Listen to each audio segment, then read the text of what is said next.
The following program may contain subject matter and language suitable for mature audiences.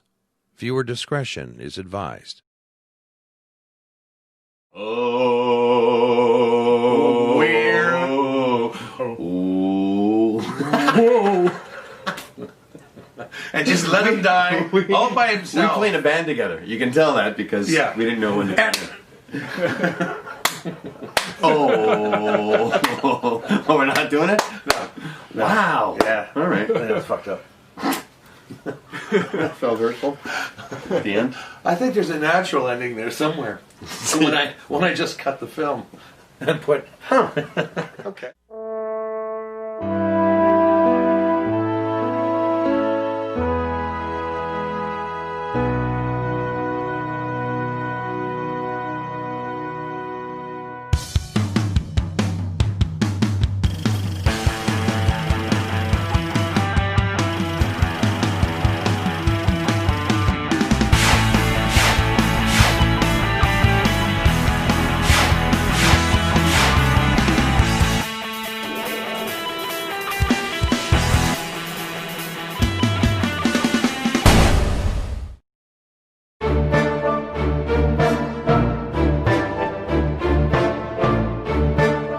Welcome back to the finale episode of the Meltdown. My name is Norm. I'm Lou. And I'm Jeff. See, now last time we did this, you insisted that Jeff should be second, and yet you just came right out and said, I'm Lou! Like, hey, look at me, I'm the big attraction. For those of you who have seen the video, you'll see that his hand was like this. The video? Pointing to me. I feel like it's a Zapruder film. Well, yeah, but I was actually doing this. I was going past you. The bullet clearly went this way. Yeah. Did you actually get introduced, Jeff? I can't remember. Or you're a part of the show as well, I think. Yeah, no, I said my name. Okay. Well, today, as my neck went back, we've got all that straightened out. Back into the right. We've got all that straightened out. Lou Saracino joins us today. Obviously, he's just jumped into the show like he owns the thing. That's right. I'm like penicillin, man. A little bit of me, really good for you. And it goes Too a much. long way. Make you sick. Right. And we are talking about space today. The final frontier. What are some of your favorite movies, like space movies, space TV shows? I know Jeff wanted to kick off with his all-time favorite. Well, what's your all-time favorite? It's pretty obvious. It's almost boring. I mean, obviously the original Star Wars. Although I slightly like Empire Strikes Back a little better, but that's really nitpicking. But yeah, so I'll state the obvious and say Star Wars, of course. Okay. Has anybody ever seen 2001: A Space Odyssey? Yes. Stanley Kubrick? Yes, that's also Yes. very Okay. interesting. Have you been able to sit through the whole thing? No. Because I haven't. I'll tell you, as much as I can appreciate that Kubrick is a genius, Yeah. that's what I'm told. Yeah, well, that's what I'll tell you. Well, and if you take film theory of any kind, you can sort of see that certainly he was a genius in that regard. Oh, of course, yeah. I've had issue with how he's directed certain actors, as we all are familiar with the story about The Shining and so on. But in terms of 2001, I think it's a little overrated. It is overrated, I find. I was yeah. happy to see it, but it was one of those films that you want to see, but once it's over, like, okay, good, I'm glad that's over. I'm happy for the experience. It's so dated. Yeah, it is, yeah. Right, and by nature of what it is, Yeah. right? And the special effects are like, oh. Well, yeah, it's 17 years ago now.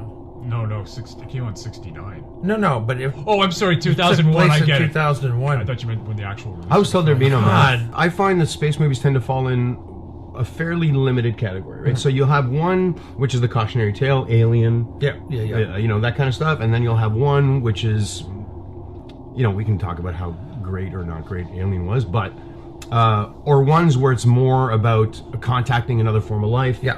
Things like Contact, obviously, and so forth. That was a cool movie. And I just find it odd that in the history of film, those really are the two tropes that we've used over and over again. Yeah. And I'm unclear as to why. So to me, that points... I think those are the burning questions. They never change. Is there life out there? Well, and if there is, are they gonna eat us for breakfast or show us how to be better people? Well, I have two things to say. So the burning questions, first of all, are ones you can solve with a cream. The second... Salve. With a cream. We prefer salve. The second is that you referred to the whole, and you'll probably appreciate this as well, the Twilight Zone thing, right? How to serve man. Yeah. Right? So those kinds of ideas have been in popular culture for a long time. But I remember, the reason I mentioned it is I remember reading an article about how the rise of monster films and zombie films generally happens when there's economic uncertainty, which I thought was fascinating. Yeah. So I wonder, therefore, whether these kinds of space movies, because they as well go in and out of phase, point to a larger issue happening in society. It's quite possible. In the case of Star Wars, for example, it's been theorized, well, why was it so popular at the box office? Because it even surprised George Lucas. He thought it was going to be like a nice little cult film. He'd have a certain following. He did not imagine that it was as popular as it became. Although he kept the merchandising rights. He did. Well, you know what? 20th Century Fox didn't want the merchandising because they also thought this is going to be a small little film. Yeah. Why would we want the merchandising rights? So George Lucas said, okay, I'll take them. I'll take the merchandising rights. But you look at films in the mid-'70s, they were gritty, they were realistic. The Deer Hunter, which I think came out actually a year after. One of my favorite Even movies. Rocky, a gritty... Well, the first Rocky's unbelievable. Oh, the first Rocky's a great film. He won an Oscar. Yeah. It was a great space movie. Too. Yeah, but this is my point, is that... and there's a lot of great examples of films. These were great films, whether it's Rocky, the original Rocky for sure, the Godfather films that came out, The Sting, etc. So weird. But these are all gritty, sort of realistic. They weren't escapist films. No. And Star Wars sort of came out of nowhere. This was this escapist film, and nobody had done, for the most part, an escapist film for quite some time. And of course, obviously, with The Crawl, goes back to the Saturday morning serial. So there's pure nostalgia for people who could remember. For sure, the Flash Gordon serials, all that stuff. Yeah. So, listen, I remember I was at the Nelson Theater watching another movie when the trailer for Star Wars came on, and I remember I was blown away by what I saw on the screen. Yeah. They showed, Darth Vader. Coming in on the ship. They showed the TIE fighters and the X-wings battling. Lightsaber. And you're like, oh my God, I've never seen anything like this. I could not wait. And I remember saying right then and there, I am going to see this movie. And that has not happened since, to be quite honest. Oh, that's a movie has not come along that I've reacted that way, saying, oh, I'm definitely going to see that one. Honestly, Star Wars was the last one to do that. Well, it's such a novelty. In fairness, though, I mean, I was 14 when Star Wars came out. Wow. So as a 14-year-old kid who'd been reading comics and was into that side of pop culture, I think what people unconsciously respond to in the first Star Wars is, it's essentially the Joseph Campbell myth, right? It's the idea of a hero to power. It's the idea of there's a very set. You go back as far as stories like Gilgamesh. There is a very set routine. There's a challenge, it's usually somebody who's a poor person of some kind or has had some kind of struggle. There's a challenge, and so it follows a very clear arc. So those same tropes and those same myths are brought to life in Star Wars, right? Yeah. Although I don't know if you guys know this because you mentioned Empire. The original person they cast, do you guys know who they cast for Darth Vader originally? I think it was Wally Cox. No. Do you mean to actually be in the costume or the voice? Correct. Paul Lind. No, it was Christopher Walken. Oh, Christopher Walken. That would have been great. Yeah. Luke, your father. And now, little man. All right. If you don't join me, I'm going to burn your face with a soldering iron. Actually, he was in the Best Picture of 1977, Annie Hall, which beat out Star Wars. Walken's in Annie Hall? Christopher Walken plays Annie Hall's brother. Oh my God, dude! Well, there you go. Yeah. There's some film trivia for you. Yeah, you know what? I'm not gonna get distracted with Annie Hall because it's a fantastic film. Okay, so back to space. We know that Jeff's number one is Star Wars. Yes, it's got to be, and I would kind of have to agree. But all my all-time favorite film, the original, which later became called A New Hope. I don't remember it being called A New Hope when it was released, but the original was just... Well, it's retcon, right? Like they go back and try to... But it just blew me away. But I think what I'd like to discuss with you guys as well is the idea of, we are now able... Like, we landed a camera on a comet. Yeah, we did. Like, that's... Not us personally, but... No, that was me. Oh, was that you? Yeah. Oh, fuck. I literally just got back. Congratulations. Yeah. I wanted to say congratulations. I felt, Lou. That's a hell of a feat. I mean, well, what happened is that all the gear had gone down, so I had to jury rig a Game Boy and a couple. I took a MacGyver course when I was 16 or 17. I landed the rover on Mars myself. I don't know if that's I'm trying to upstage you or anything, but I'm just saying Mars. Okay. No. Okay. Yeah. I've touched the surface of the sun. Have you? No. Yeah, I lived on the sun for 4 years. All right. I live in Barhaven. I had a timeshare. Oh my God, why do you win? I had a timeshare on the rim of a black hole. Yeah, let's not talk about rimming on this show. That was the last episode. We did the sex episode. Now this is space. So my point is that we are seeing and understanding parts of how our universe works. And granted, you know what I love is like, what people are that's not to downplay any of our accomplishments, but people are so filled with hubris.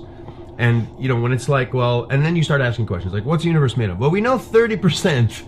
And you go, well, what's the rest? And they go, we're not really sure. And this is what shows the poetry really inherent in all scientists. But it's dark. So we're going to call it dark matter. Oh, wow, you guys really had to brain pool that, didn't you? Yeah. You know what I'm saying? So, yeah, it's interesting to me that we can go out as far as super clusters of stars. Mm-hmm. And I'm going to probably botch this, but there's a supercluster of stars it's a Hawaiian word, Lanaeka, and it's like celestial heaven, something like that. And you can go online and pull up the 3D map, and it points to where we are. So you can go from this macro scale all the way down to where we are. Yeah. You can see why it might be a little daunting. Yeah, just a tad. For people. Oh, of course. Right, because that raises the issue, to me at least, of life, the notion of life. Yeah. And if life, in fact, always finds a way, then it doesn't make any sense at all that we would be the only cognitive life. Now, here's the issue, right? Yeah. There's an idea called the Great Curtain. So basically, the way they've explained some of this, because you guys know the Drake equations, which is I go over them every morning when I get up. Yeah, and Drake's a hell of a singer, so why wouldn't you? Yeah. And he lived on Equation, didn't he? He did. Yeah. He did. Yeah. So, seriously, that was a pretty good. So my point is this: it was gold. The theory is that one of the reasons we haven't been contacted is because in every society there's a cataclysmic event that either kills off your society or you get past. Right. So if you think about the time scales that are involved, certainly there may have been other civilizations, but maybe they happened hundreds of millions of years before us. Yep. So again, that raises the equation. What's so special? Let's face it, folks. Yeah, we've done some pretty cool stuff as beings, but we've also done some pretty horrible stuff. Yep. And that's what's an interesting thing about people is that duality. But this notion that our actions really have any inherent meaning is one that is fascinating to me. Yeah. Simply because of the scale of what we're talking about. Like we were talking earlier before we came on camera about landing on the moon, which is an amazing thing. Yep. An amazing, amazing thing. Yep. But that's only as far as we've stepped off our...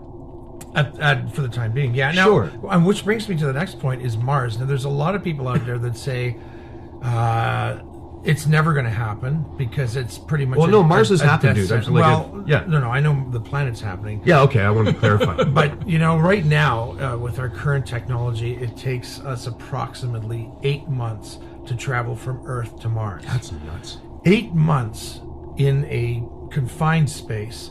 And one of the biggest challenges that they have is the psychological element of it, because let's say we have a crew of 12 people, all right? Those 12 people have to not only be pretty fucking brilliant, because they're going to be the first group out there to set shit up and whatever, for the second wave and all that stuff, because it's going to take a lot of people and it's going to take a lot of time. But as Jeff has pointed out numerous times, the likelihood is you're not coming home. Oh, you're not coming home. Right? You're not coming home. No, but I mean, conceivably, you could go out for a couple of years, and then the new wave comes out, and you could go back for another 8 months. But what a lot of the negatives is that people being out in space that long, and then on Mars that long, are going to be exposed to so much radiation, so much shit that's going to make it impossible. It pretty much is a death sentence. But the psychology of making sure that those 12 people are not only brilliant, but that they get along. Because, 4 months into the trip, you're halfway to Mars, and suddenly there are interpersonal issues. Yeah. That could be extremely dangerous. You can't just stop the ship and get off. You can't turn it around. Well, see, here's the thing, and that's it's crazy. I agree with you to a certain degree, because we are inherently flawed creatures. Yeah. I've been in a confined space for 8 months, touring Canada and the States in a 74 Econoline. And I can tell you that there are moments where it's like, I love you guys, but I will kill you and bury you and no one will know. But Lewis, if you had to, you could pull over to the side of the road, get out of the car and walk away. So you could do whatever you want. You could get some breathing room. Absolutely. You can't here. And Sorry. And you also have gravity pulling you down. That's the other thing. Humans were, and dogs and cats, not that dogs and cats are going to Mars, but you know what I mean. Humans were meant to have. You're being a speciesist, Jeff, and I don't like it. Yeah. Maybe dogs and cats will go to Mars someday. But gravity, that's the other thing. That's if you say 8 months, whatever. I've heard it takes 300 days, depending. But it also depends how far away Mars is at any given time from the Earth. But anyways, it's a long time. That's approximately 8 months of zero gravity.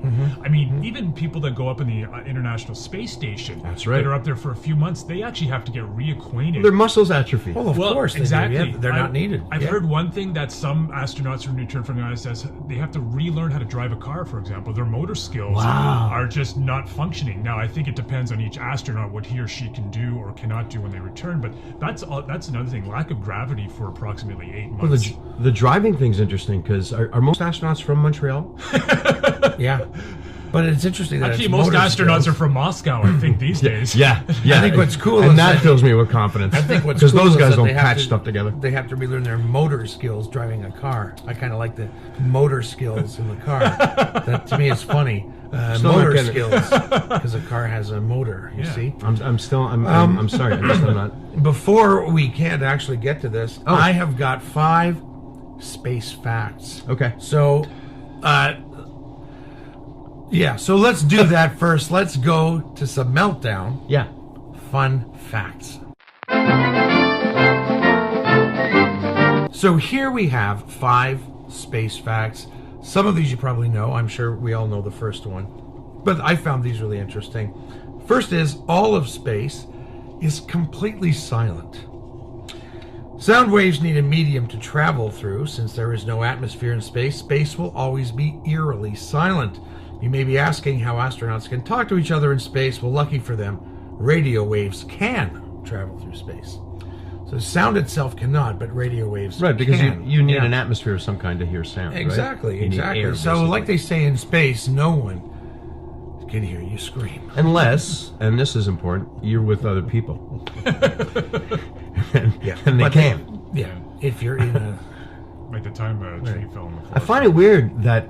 These are good facts. You know what would be really good in space are old people, particularly men, because they love to fart, and no one can hear them. Well, actually, wasn't that the line of Spaceballs? In space, no one can hear you fart. Oh God, I love that movie I think so that was much, dude. Their tagline. It's so dumb and so brilliant. Yeah, and John Candy was hilarious. Oh, come on.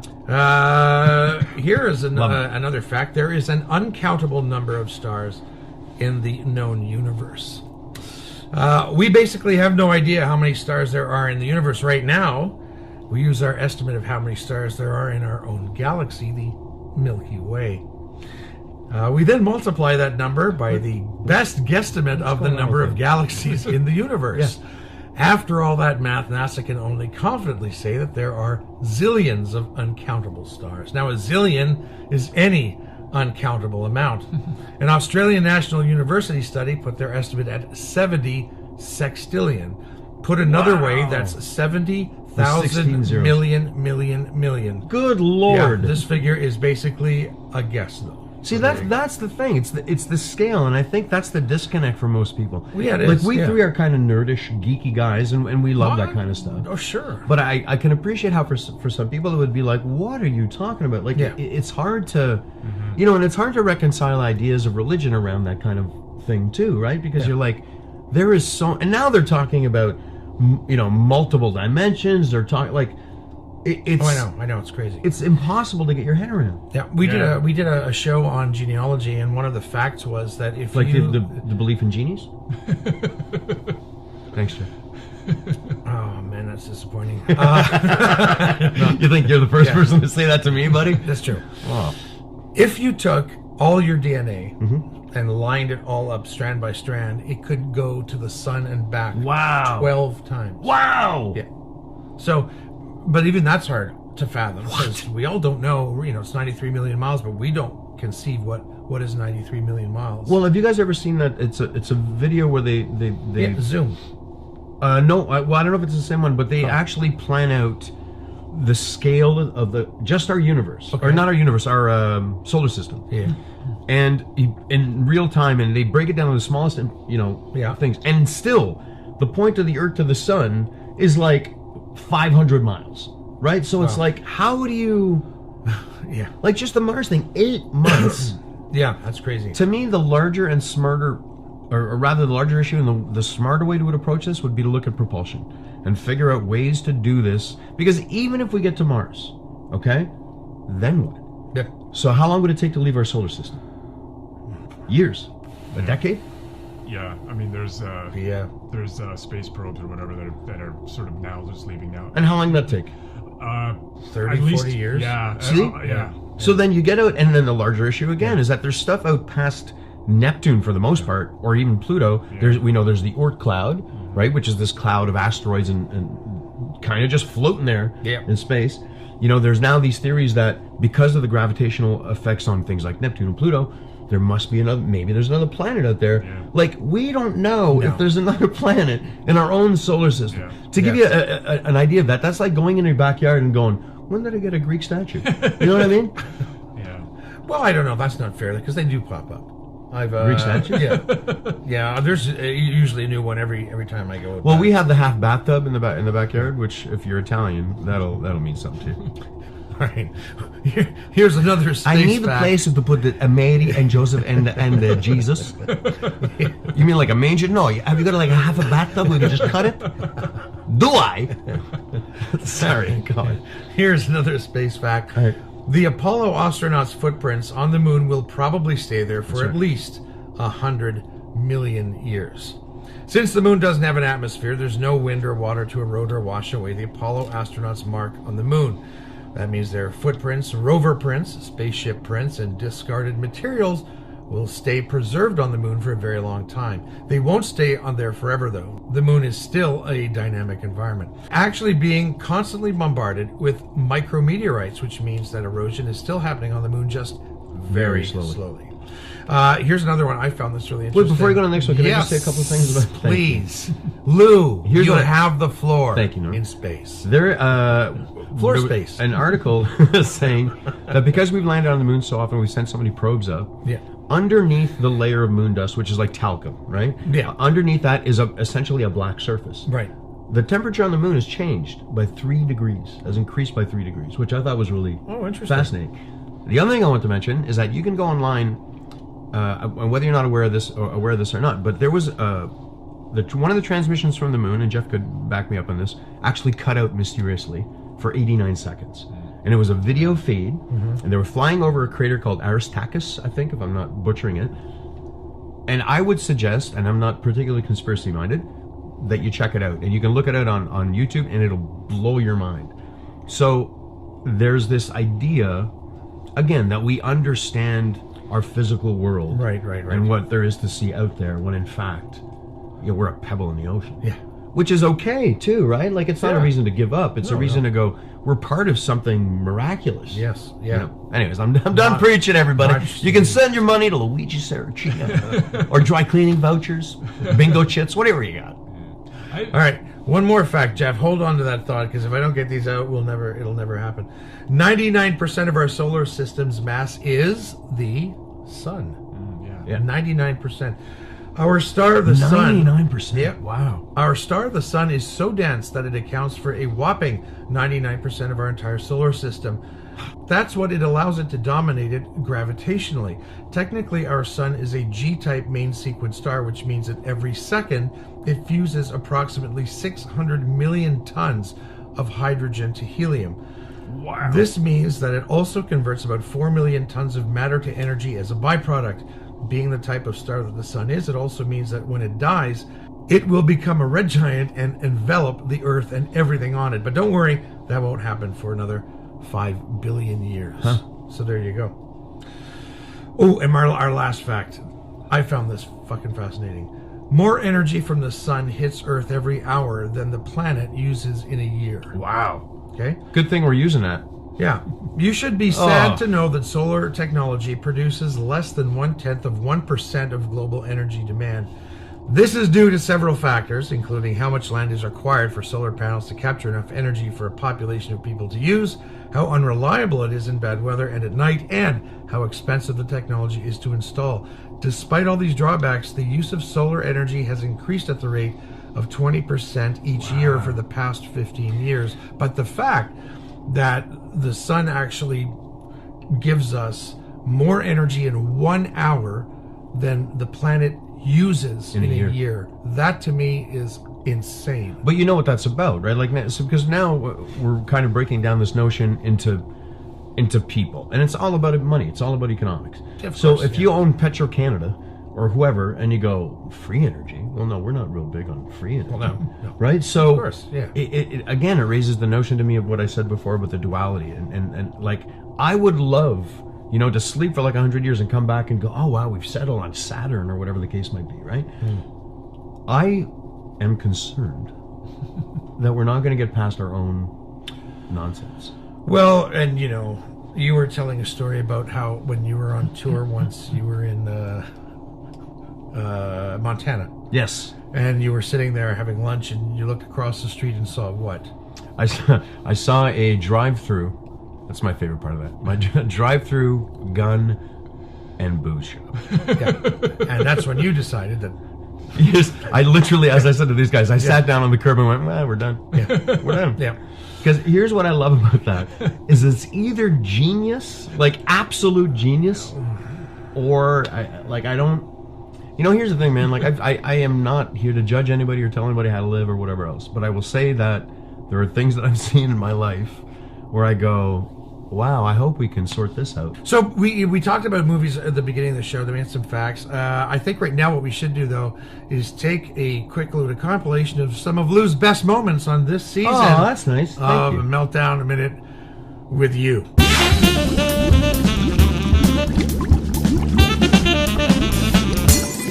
Meth. I think meth has a branding problem. I don't think it's a bad habit, because you're always hearing, hey, meth is bad, and it ruins lives, and drugs are bad, and blah, blah, blah. Don't sleep with your own family. I can't believe I have to explain this. What happened to the utopian society? Okay, I'm rambling a little bit. I saw an ad for self-driving cars. In the back of the car is a full-on living room.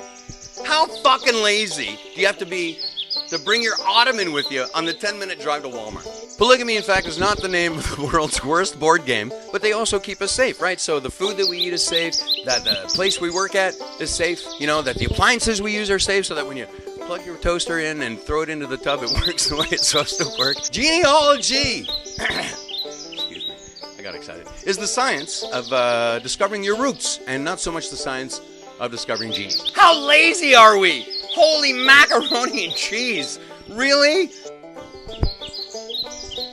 I made myself laugh. Boy, if you guys were here 10 seconds earlier, you would have laughed. And we're back. Well, we hope you certainly enjoyed that. Lou, funny stuff. I killed myself. I know, I am. It's a gift. It's a gift. Yeah. What about TV shows? Does anybody have a favorite space TV show?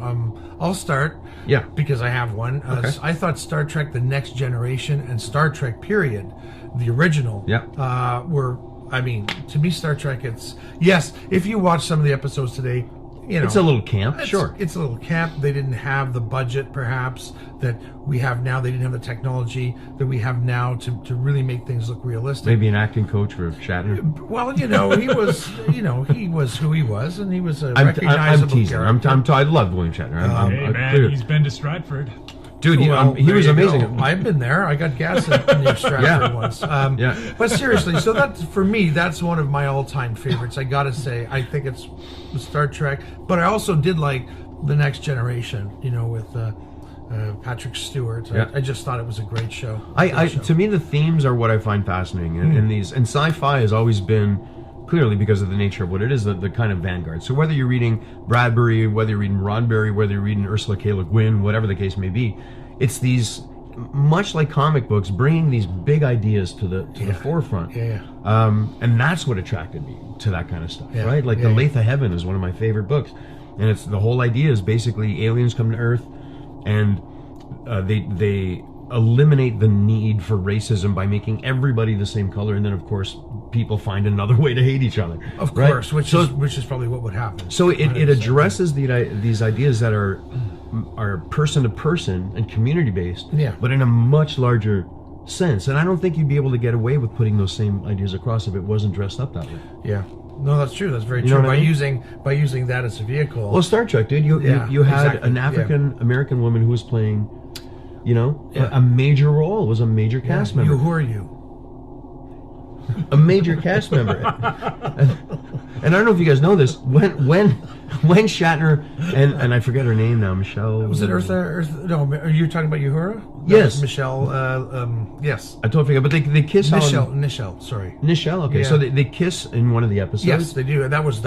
And the TV huge. And the sponsors were like, "No, that's not going to happen." Right, and it was actually Shatner that said, "Every take they did, he framed it in such a way that they had no choice, but to use them." Yeah. Right. So it's like the idea that there was a mixed sex crew, that there were, you know, like that to me. You know, sometimes here's the thing. Sometimes you want to pass along information and people are reticent, and I think that's why we have stories. That's why we have parables. That's why we have, you know, is to put it in a community in a way that everybody kind of gets what's going on. Right. You know, there's an episode in Star Trek, one of my favorite, where they go to the planet Malthus. Okay. Malthusian theory is basically population theory. So Malthus was a scientist or a mathematician of some kind who speculated that by the time we get to 2018 or 2020, we're going to have a population that can't be supported by the organism that we're living on. Okay. They were talking about that. When did Star Trek come out? The 60s? Yes. 65? Yeah. I believe it was actually 66, maybe. Yeah, you were off by a year, Lou. Yeah. That's on me. Yeah. Corrected again by Jeff. I think it might even been 67. Yeah. There's a Get Smart episode. Leonard Nimoy's in it, and Oh my came out God! in 1960, early 1966, and I believe it was about a year before Leonard Nimoy first appeared in Star Trek. Well, and so 66, 67. And his first episode when he was on it, he was way over the top. I think I remember that. Oh my God, he was so over the top. He was yelling and screaming and blah blah blah blah blah. And then they pulled his character back to be more cold and calculated. Yes, which was brilliant. Yeah, brilliant. Well, and you know, and again, like, you know, we I don't know if we have the tools, the cognitive tools, you know, because our expectation, whether it's conscious or not, when we meet another life form, is that they're going to look like us to a certain degree. They're going to share a certain amount of similarities. I don't think. Now, if you look at the idea of biology. Yeah. You know, like we've adapted this biology based on where we live. That we're the third planet from the sun, and we get X amount of sunlight, and there's water, and so on and so forth. There's nothing that says other life forms can't be, instead of carbon-based, be silicon-based, or be... Yeah. So I don't know if we'll even recognize... The odds are that we won't. Right? Yeah.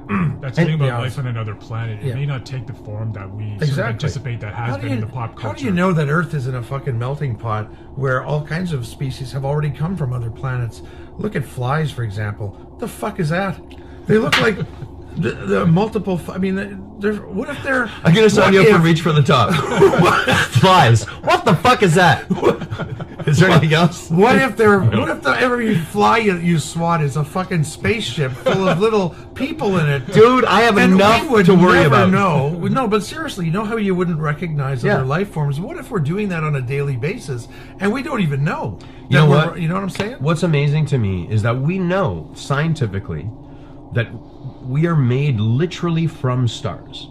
So the elements that are formed in stars that are then ejected out of the stars and travel through millions and millions of miles of space and then land here so that the circumstances are fortuitous enough that the chemicals in the water are just right and that, like, you know what I'm saying? To me, I don't understand how all of us are not like, why are we arguing over borders? Why would, like, I know that sounds so naive and maybe a little trite, right? No, it doesn't. It's just that nobody wants to go there for some reason. A lot of people don't put it in that perspective. A lot of people aren't aware that we are all related to that same bit of dust that started the universe. A lot of people don't even know that fact. That we're related. We're related to dogs and cats, and we're related to amoeba and flies, and we're related to all the chunks. We're all the same stuff. I don't think the flies. I'm pretty sure the flies are from another fucking planet.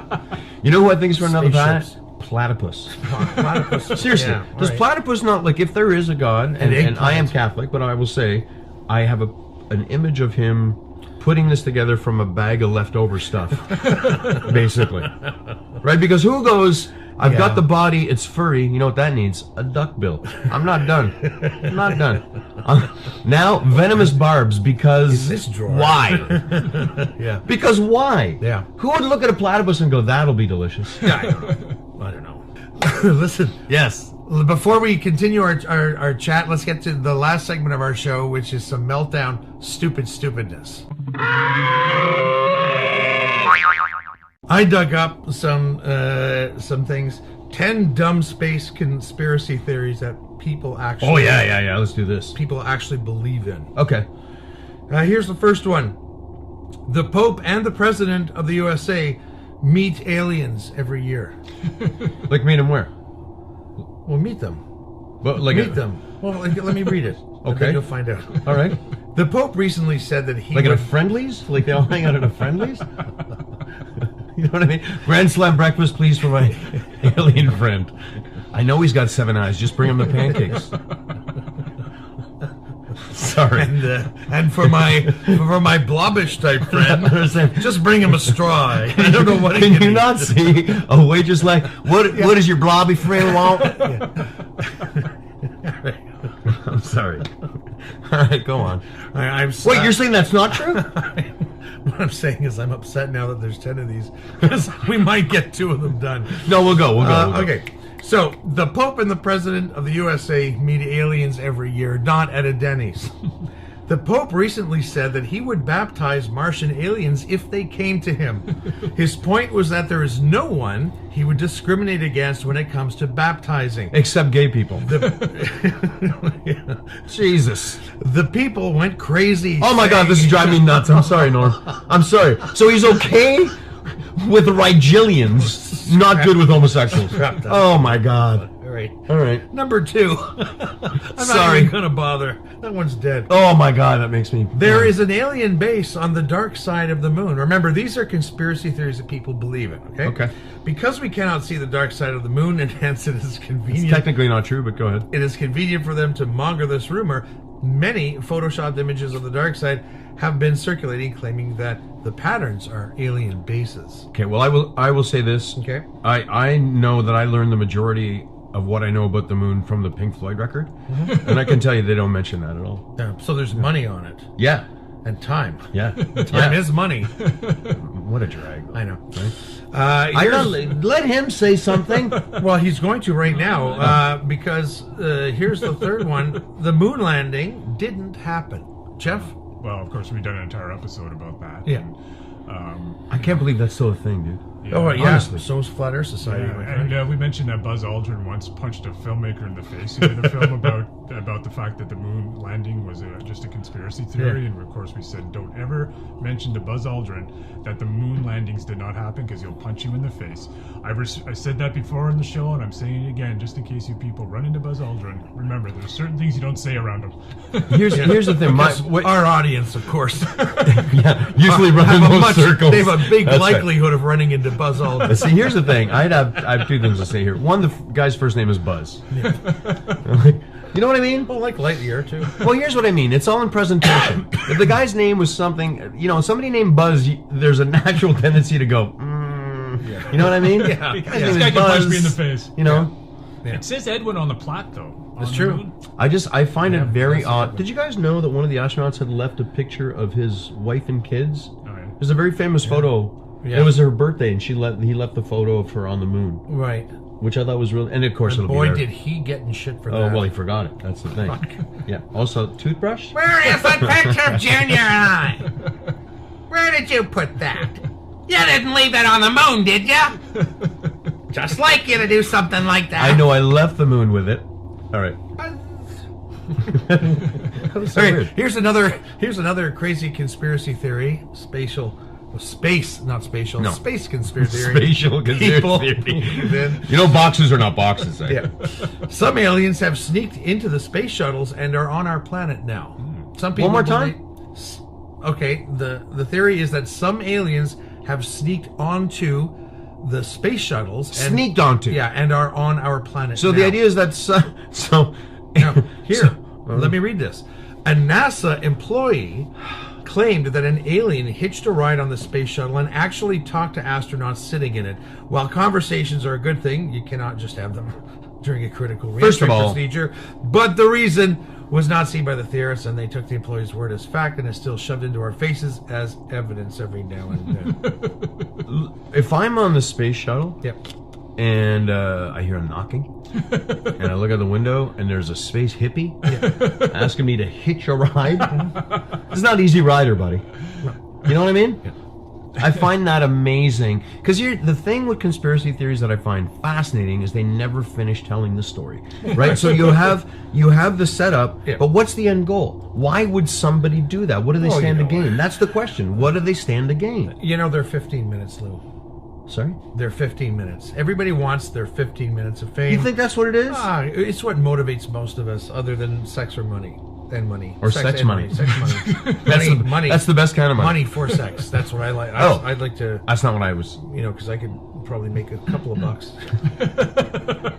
Just a couple. Here's just a couple that I'm done. Here's another very good, but it's $3. Super popular in Berlin. Here's another space conspiracy theory that people actually believe that a nuclear explosion wiped out the entire life of Mars. Okay. Explain. Well, it says here that is assuming there was a society and they blew themselves up? That is assuming that there were humans and they actually ended up with the same technology we have and made the same mistakes we did. This doesn't sound like a conspiracy at all, just a very dystopian fantasy. See, that's hubris too, though. That we would. It's the same idea behind. I had hubris. I had peanut butter on it, and I didn't really enjoy it. It's very. Oh, you didn't like it? No. How did you prepare it? Well, I fried it. I should have said boiled, right? We talked about this. Boiled hubris is funny. Boiled, because fried is not delicious. funny. Boiled hubris. Boiled hubris. What are you, Irish? What the hell? I don't know. What is that, a potato? That's got way too much flavor. Yeah. Is there a way we can drain the flavor out of it? Yeah, leave it in the water. Yeah. I love my Irish friends. All right. I'm not going to read the I love all my friends.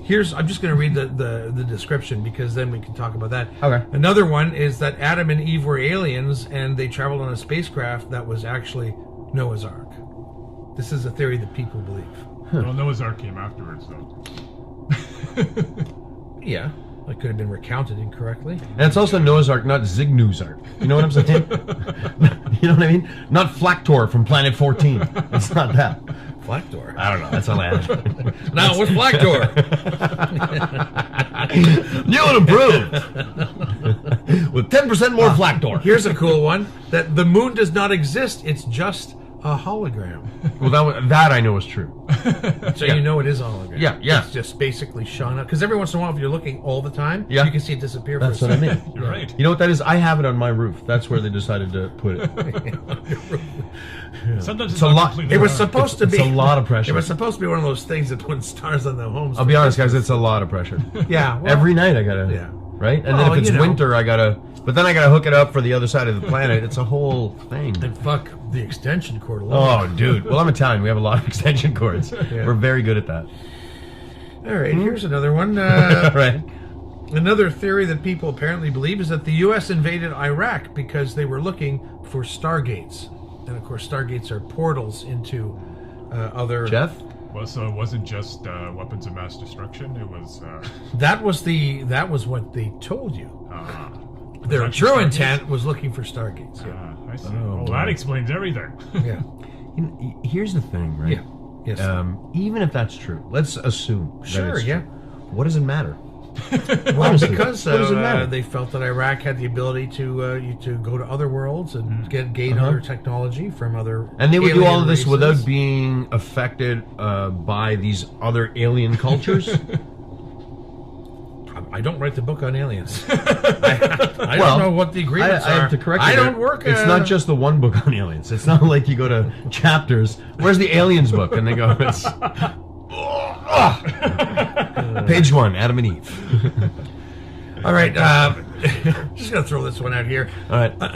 Another crazy theory: there are star children that are sent to the planet to help humanity. Help them what? Well, first of all, they're not doing a great job. Help us Joni not Mitchell kill wrote the song, ourselves. Star Oh, Children. nice. It's a deep pull. Yeah, so I had a deep pull. if I'm better now, though. you get that in Montana's, Yeah. it comes with fries. Deep pull. And my furry friend with the 3 arms will have Orange whip, orange whip, Yep. 3 orange whips. See, because John Candy from before. Yeah. Sometimes the references come minutes later. My point is what? I don't know, but it was tell an me. excellent point. The Star Children thing. Well, if the idea is that they're coming here to help us, Yeah. first of all, are they helping us? Well, do we There's know? nothing- Do we know that we wouldn't even be worse now? Maybe enough people are being helped that we're actually not worse off Although maybe they're not helping, and we're worse off than we would have been. Or maybe we're just all make our own fucking decisions. So you have no opinion on it. I have zero opinion on Star Children. I will say I like the sound of that. Star Children, you know? I saw Star Children open for the Fifth Dimension. Oh, yeah? In 71 in Utica. Actually, I saw the Fifth Dimension in real life. No, really, I was about 5 years old. I saw them at the X. Who are your parents? They wanted to see the Fifth Dimension, and like Age of Aquarius we're talking about. Yeah. Wow. Yeah, I was about 5 years old. It was at the X Grandstand. My brother would have been like 2. Are you sure it wasn't the first edition? No, it was definitely. No, I'm not kidding. Kenny Rogers. Are you sure it wasn't New Edition? Kenny Rogers in the first edition was what Kenny Rogers was in before he went solo. I thought. And no, that is when Kenny Rogers' music was fucking good, really good. I'm not sure what's happening. I'm telling you. Kenny Rogers in the first edition. Yeah. Check it out. Space. Yeah, space. Oh, you know what? We haven't mentioned Stephen Hawking yet. Yeah. We cannot do a show about space without mentioning Stephen Hawking. Sure we can. It's Canada, Yeah, Jeff. I love the fact that, you know, you get to sort of experience him at, you know, like at the hospitals and stuff and different buildings where when you leave. I'm confused now about what you're... Put your money in and it says, your parking fine is $20. I think it helps keep his memory alive. I can't even look at you. That was horrible. But Stephen Hawking, the sense of humor he had, Stacey took since cosmology does not pay very well, I became the voice of various parking meters, and I was happy to do it as another career. Stephen Hawking had that kind of sense of humor. Wait a minute, he would go along with that joke. He would love that kind of humor. You're saying that he not only was a physicist but did makeup? What? Cosmetology. Never mind. Oh my god. That's on me. Yeah. That's weird. Because that would not be steady, I don't think, at all. The voice we can do, but that's going to upset you, really? I'm just saying, Lou. You know what I always wanted him to do? Open the pod doors, Hal. Open the doors, Hal. Yeah. I'm afraid I can't do that, Dave. Yeah. Oh, dear. Space. We need another thing. No, I think we've exhausted all our things. Can we talk more about movies? You know what? Space movies? No. Oh, okay. But here's something. Let's close out with talking about music, because we all love music. Yeah. And there have been some great songs about space. And that's interesting. I can think of one that is probably everyone's thinking of is David Bowie, right? Starman. Starman. What about Ground Control to Major Tom? Space Odyssey. Yeah. I mean, yeah. Just there have been some great songs about space and great songs about us exploring space. So you know what? When you were talking before about how there's Rocket Man. Oh, nice pull. There you go, Rocket Man. So I mean, just fire some out.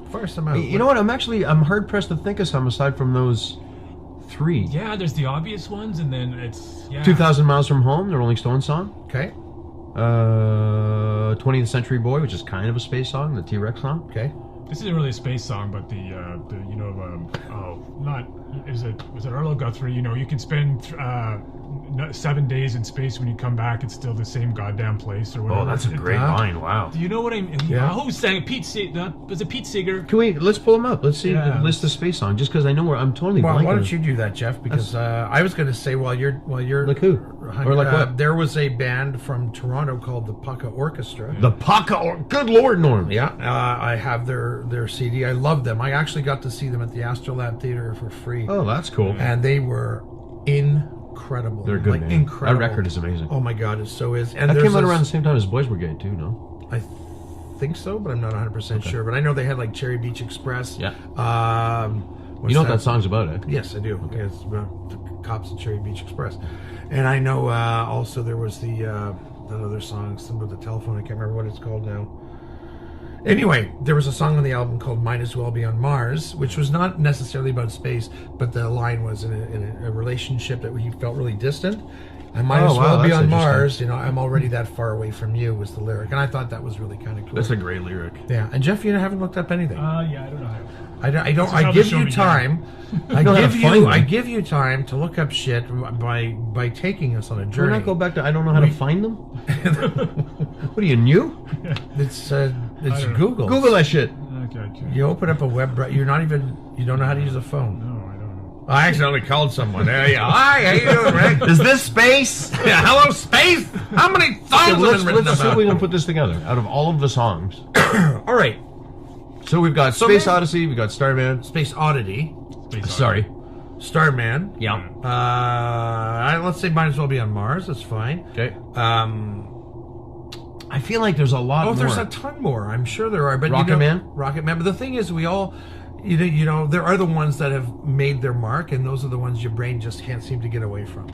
But it's safe to say that space is a part of our culture in every way. You know what? I think In from the every way. very earliest days, you know, and you can get an indication of this by going, whenever you go camping, and you look up, when you're in a city, if you see a dozen stars when you look up, You're lucky. Yeah. If you go into the woods, so you got to keep in mind that thousands of years ago, when there was no light from cities and whatever, just how crazy that must have been to look up and see the Milky Way and be like, what the, you know? Yeah. So I think we've been doing that as long as there have been people.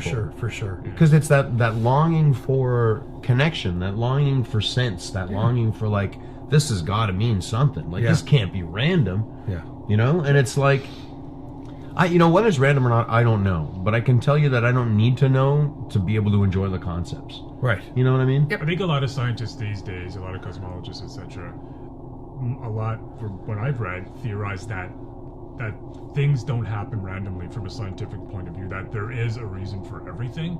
That is the point of view. I know what I've read recently, that you may not be able to explain it at the moment, but that I know there are certain scientists that definitely say this does not all happen just by accident. There is a reason for each and everything. And I kind of go along with that. I think there is a reason why 90% or more, I think, of the species on Earth became extinct. You know, there's a reason why it wasn't just a coincidence. I mean, you know, comets and stuff smash into planets and into moons all the time. Well, all the time, you know, relatively speaking. In fact, as Stephen Hawking said, we're actually overdue on this planet to be smashed by a comet or whatever. He was chock full of laughs, that one, eh? Oh, yeah. Well, Mr. Doom, we're all gonna die! Way to bring the We're party all down, going to Stephen. yeah, he did have his doom speak, so to speak. But on the other hand, he also had a great sense of humor. So, but yeah, so I believe that everything happens for a reason, for sure. Right. And so do I. I believe that raisins are at the center of all things that happen, and we all do things for raisins. We got to back For up. raisins? Yeah, we got to back up a little bit. Oh, Raisin is like the son that no one talks about in the Grape family. You know what I'm saying? Raisin's the one that shows up at Christmas to ask for money. You know, he's just getting out of rehab. You know what I mean? What if Have you seen the California raisins? Yeah. You think that ended well for them? What if raisins are aliens? Wow, that's Huh. pretty. Or they're spaceships? That's unfortunate because I've done some horrible things to raisins. I'm pretty sure that we've exhausted everything that we have, all three of us. And talking we're about sorry. space. And no, we apologize because we know this episode ran long, but hey, it should because it's what it is. And I think it's safe to say that space exploration and the idea that there is something else out there, that there has to be something else out there, is prevalent in all of our minds. But you know what? While we're on this planet, can we just say, while we're all on this planet, sharing this planet, look, can we just try to be nice about it? Yeah. And fucking treat each other with respect and like, for fuck's sake. What are you laughing at? I tried to tie this together with a nice. It's because you were giving such a lovely message, and then you felt the need to say "fuck" in front of it, which I thought was hilarious. That's why I laughed. It's an all-purpose word. But you're right, dude. Yeah. You know, like I think you're right. I think we need to, especially at this time of year. You know, whether you're religious or not, the idea is still a good one in terms of like, you know, I know it's easy to get wrapped up in your own shit, myself included. But you know, when something happens or you're annoyed by somebody or whatever, just take a second. Take a breath and take a second. You know, like, if we are in fact the only life, you know, in the universe, then it's that much more precious and that much more important. Yep. You know? And that's your special message from the three of us at the Meltdown. One to learn on. Lou, it's been fun. Thank you for joining us one more time. This has been awesome. I'd like to thank you, Norm, and I'd like to thank you, Jeff, who have let me come and hang out and play. And I very much appreciate it. It's always so much fun to do this with you guys. Will you join us for another season, Lou? If you will have me, I will be here. All right, and then we'll also, have I know to, where you live. We'll have to figure out what to talk about next finale. Yeah. Well. Yeah. Yeah. Yeah. Yeah. Yeah. I mean, I know we've looked at inventions. Yeah. We've now talked about space. What was the other one that we did? We talked about... You did the sex one? No. The last time you were here... Oh, right. We've done inventions. We've done 2 invention shows. We've done space now. Warner Brother cartoons. That's right. The cartoons. And we didn't mention on the space show Marvin the Martian, Chuck Jones, who was good friends with Ray Bradbury, by the way. Seriously? Yes. That is bizarre. Ray Bradbury and Chuck Jones were definitely good friends, and of course, I'm sure Ray Bradbury influenced a lot of the Chuck Jones cartoons. The backgrounds, Maurice Noble. Wow, dude, that Marvin is the Martian. So cool. There's definitely a connection there, Ray Bradbury with Marvin the Martian and all of that, because as I say, he was good friends with Chuck Jones. That is very cool. From all of us here at the Meltdown, all 3 of us, that is, we are wishing you all the best, and thank you for joining us this whole season, and we can't wait to see you again next season. So until then, ciao. Thank you, and ciao. Bye.